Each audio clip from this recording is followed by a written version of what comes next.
Hello, everyone. This is Tom Fox, and I'd like to welcome you to the Daily Compliance News. The Daily Compliance News is an offering of the Compliance Podcast Network. April 9, 2019, the Varsity Blues-guilty pleas edition. First up, a story from the Wall Street Journal.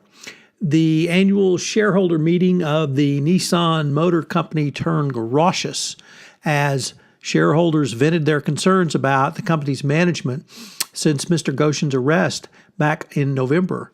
The shareholders wanted to know what the company was going to do about Goshen as the board finally kicked him off the board. He was ousted as chairman earlier this year, and now he's off the board. You have to wonder why they waited so long to replace him, but finally they did. Next up, a very interesting article in the New York Times about why Scandinavian banks' clean reputations are threatened by dirty money by Jack Ewing.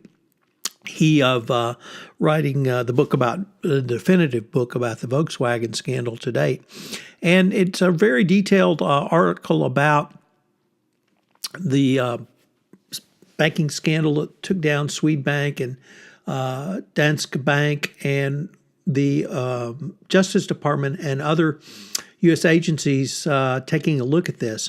Certainly, the Americans have done the heavy lifting in the area of anti-money laundering. It's going to be interesting to see whether or not Europe steps up and takes on a role of money laundering enforcement against its own banks, or whether the U.S. will be forced to continue to do so.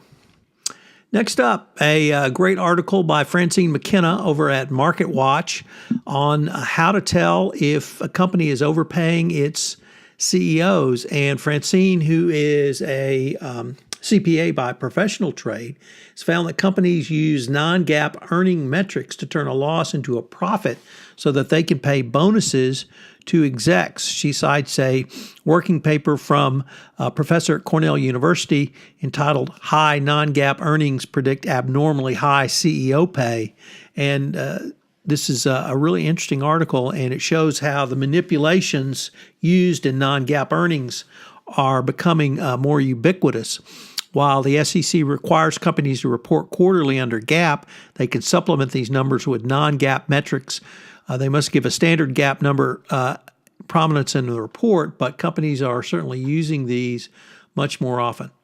And finally, our kind of lead story for today is the Varsity Blues scandal is finally coming to roost as 14 people pled guilty today, including Felicity Huffman, the Desperate Housewife stars, and the former tennis coach at the University of Texas, my alma mater. The 13 parents agreed to guilty pleas, acknowledging paying thousands of dollars for fraudulent purposes. And it's going to be interesting to see the additional fallout. If you are a college basketball fan, tonight is your night as we have the NCAA championship game between Texas Tech and the University of Virginia. Go Red Raiders. This is Tom Fox. If you have any ideas for the Daily Compliance News, please feel free to email me at tfox@tfoxlaw.com. I'd love to hear from you. As you may know, we've had several new offerings on the Compliance Podcast Network.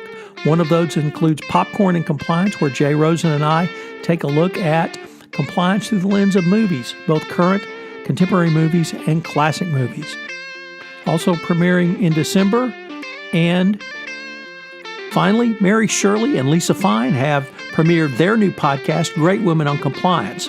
I hope you will check that out. It's a great podcast series. We have several other offerings that are in production that will go live hopefully in Q1 of 2019. I hope you will check back to see the offerings on this Compliance Podcast Network.